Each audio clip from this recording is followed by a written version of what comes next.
What's up, YouTube? I'm Forty here, slightly behind for the finals of Nick J. Lloyd versus the Mensch. This is the finals for the organization's tournament today, as you guys can see. It is Spellbooks against Fire Fist. A relatively interesting matchup for these particular duelists.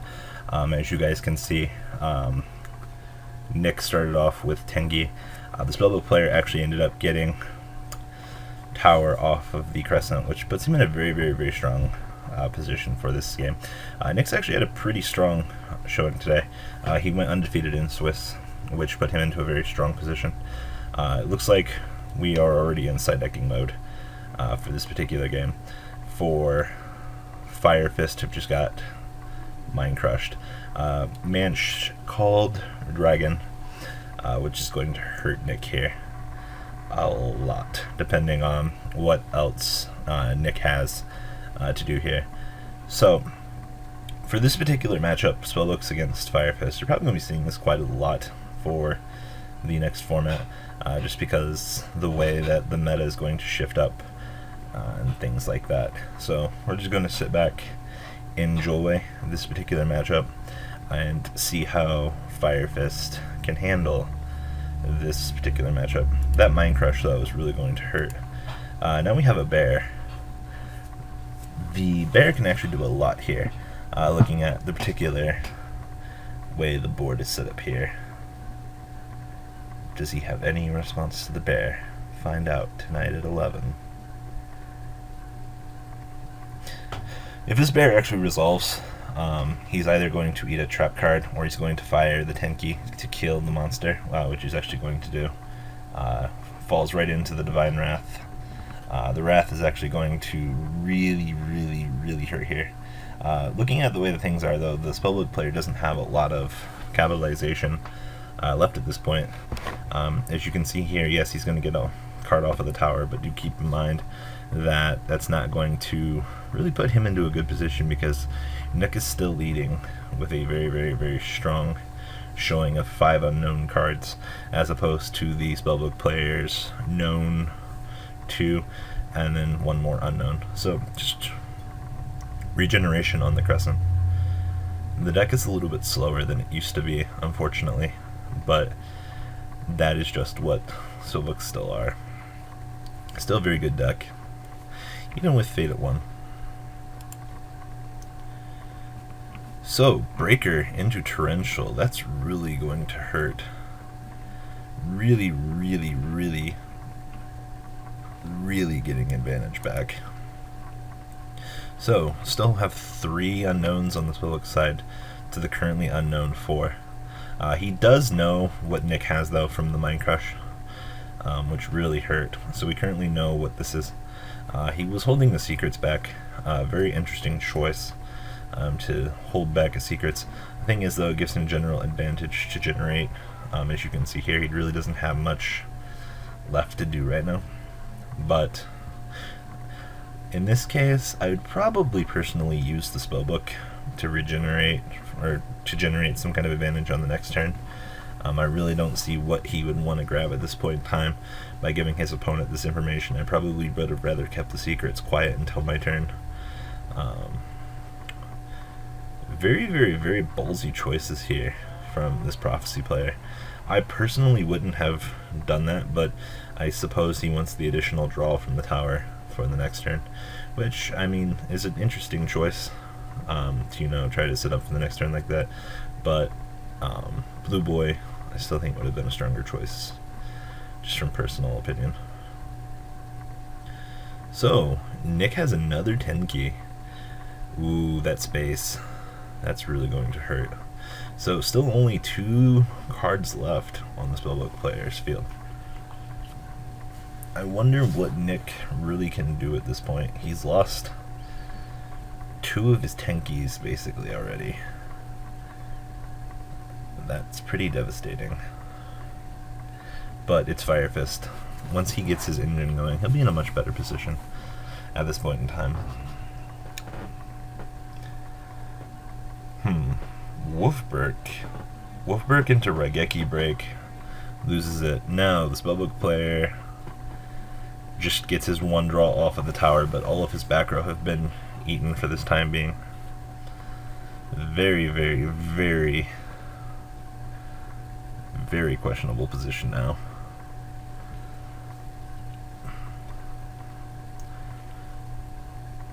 That's secrets. I wonder what could possibly happen here. Nick is just getting the backhand by these top decks from this Prophecy player. Now that Fate is going to be troublesome. The real question is he going to have two back row, or is he just going to have the one Fate, which is being broadcast loud and clear here? Now, unfortunately, now that the one Fate is up and running, Nick's top deck monsters are just going to become even more hindered here. But in the long run, though, once the Fate is gone and he can, get things going a little bit more here, he'll be in a much better position. So he just has to get the Fate out of the way somehow. And out of 30 cards, or 31 cards, he tops his last Tenki. Beautiful. I think that's his last Tenki. We'll see. Ridiculous skill is all I have to say about this. Will the Spellbook player let the Tenki resolve, though? That's what I'm curious about. Honestly, I'd probably take care of the Tenki. It takes care of it not lingering on the field or anything like that. The loss of those secrets and his power. Ooh. So, wall stops the Tenki from being removed into the gorilla. This is going to hurt. Very, very beautiful.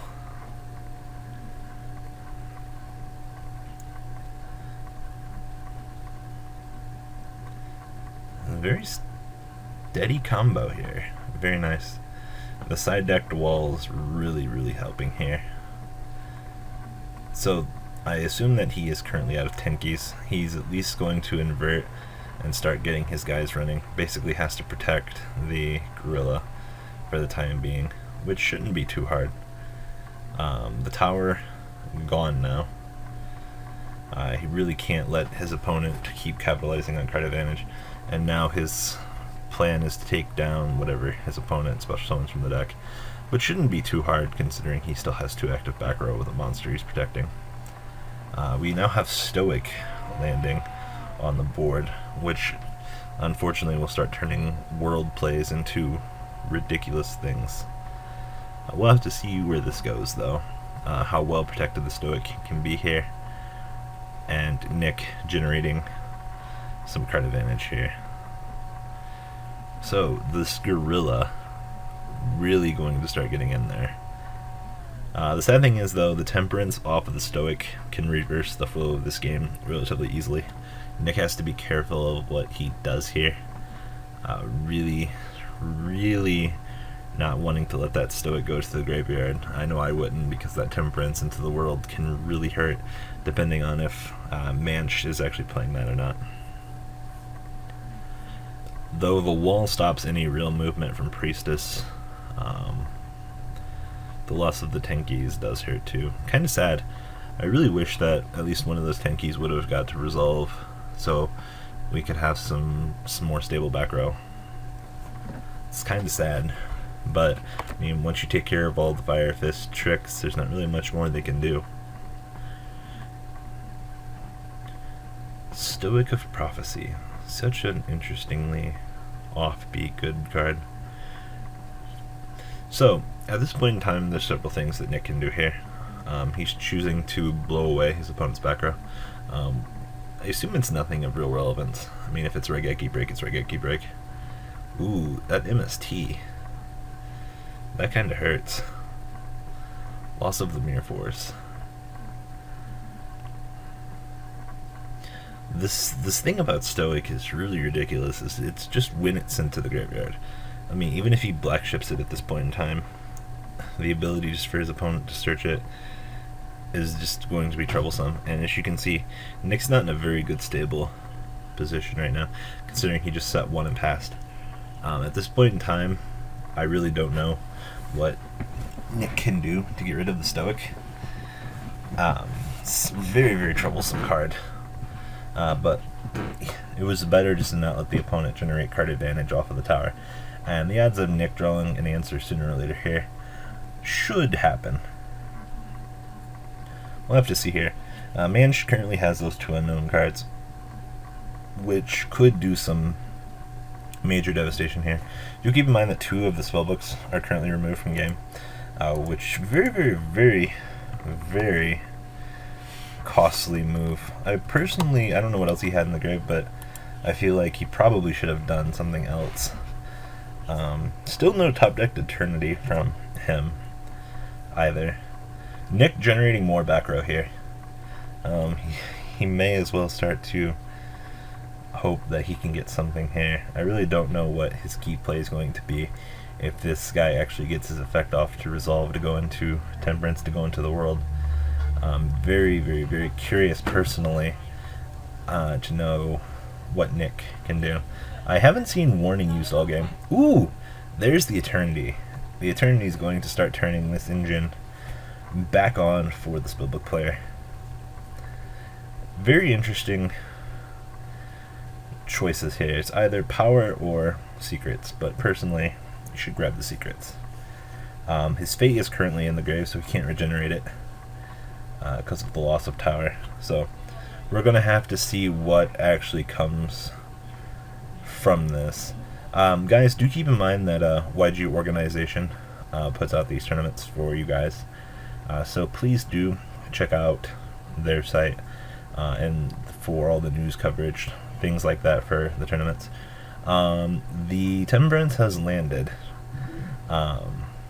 Now the Temperance is going to do a lot of damage here, which is going to be really sad for Nick. I'm not particularly sure what Nick can do to stop this. He does have 3 back row. The world, we'll have to wait and see what happens here. Let's see here. The world is going to attempt to do his thing. Nick has no response. Is Nick going to lose his entire board to the world here? Or will one of these back row do something? I'm kind of curious to know what these last 2 cards in his hand are. If he does the world, then unfortunately the Stoic is just going to be free card advantage. Let's see here. Does he have 4? Ooh. He has all 4. Oh no, he's just searching the secrets. Ooh, wow. He wants the world to safely get in there. I'm kind of curious to know why he didn't regenerate back the fate and try to take care of the wall through some other means. I mean, yeah, you can't remove for fate, but I guess just gonna slow roll here. So Nick is in a very, very bad position again. Top deck duality into Tenku into Yugioh. Oh wow, those are terrible.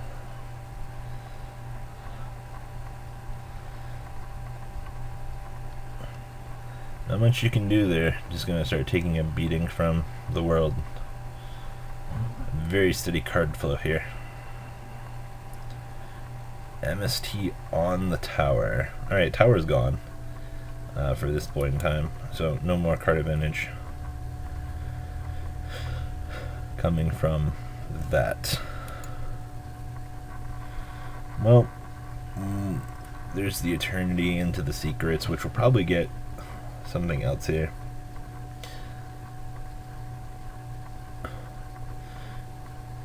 This world just going to do a ridiculous amount of work for this game. Go secrets.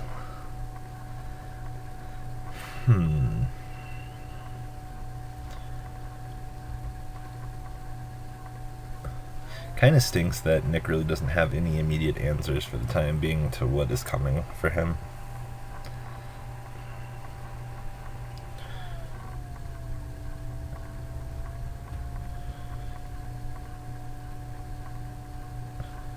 Blue boy, I think, is going to get to successfully resolve here into another tower.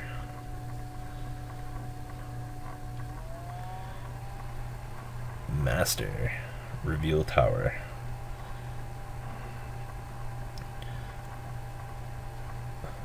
I like the fact that tower's price is an average 27, 27, 27. Must only be one on TCG player.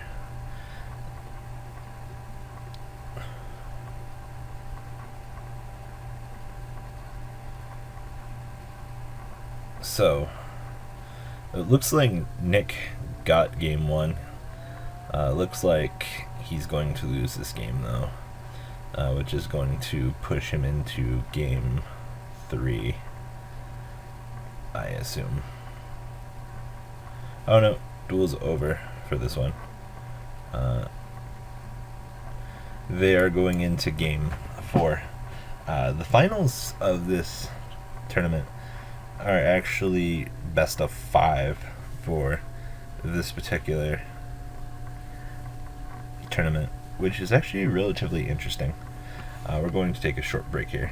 So, game 4 has actually started for the organization. Right now it's 2-1 in Manch's favor. Game 4, Nick opens up very strongly with the Dragon, Tenki, Tensu, and the trap card, which is placed here to super boost the Dragon. Very, very, very good board block for this particular game. Like I said, we missed games 1 and 2. Not really much to have been seen there. Good old side decking mode though. Put Nick into a decently good position for game 3, but unfortunately he didn't do all that well when it came push to shove there. So far, we're gonna have to see here.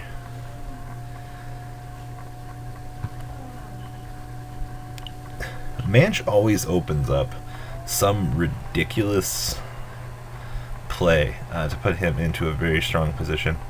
Early game Temperance here with Wisdom backing it.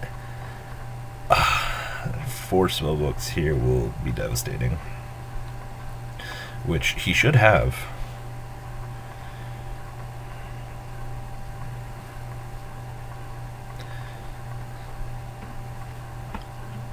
The world too good. Reveal 4.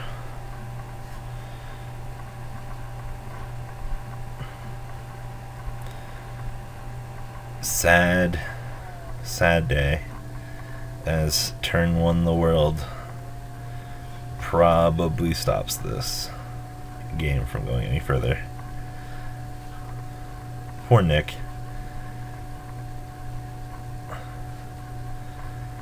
So, we wait for Mr. Nick J. Lloyd to nuke his entire board. Compulse into the Wisdom that he's holding. I wonder if anything can particularly happen, if anything else here can do anything. The fact that everything else is just going to get blown away here. So, Chainlink 1, we have the world here. Wisdom, Chainlink 2 for protection. Now, the rest of the field's going bye-bye. Very, very, very good reason as to why the world is played in 2 now. I hate this particular card. Just somewhere deep down on the inside, I just imagine Nick going full German and breaking his computer. Do take note though, with the world's existence and with Extinction Knight both being playable cards now for particular events, the simulation of Heavy Storm has basically returned, punishing those players that set a lot of cards. Really, really, really, really let you punish the bad players. for those overextensions. Fire Fist is an excellent example, but a deck that has to overextend into basically to make their key plays. And the World and Extinction Knight are both very, very, very powerful cards that let you punish those overextensions. As we see here, the World is just so well protected right now because of the cards that he's been using. There's really not much that Nick can do at this point in time. As long as the Manch has continual card support generation here, the World is not going to leave the board. And I don't know. I'm actually personally surprised that he didn't regenerate with the tower. But, you know, it's prophecy. They do what they do. Ooh, Temperance. This is going to start getting worse and worse for Nick, unfortunately.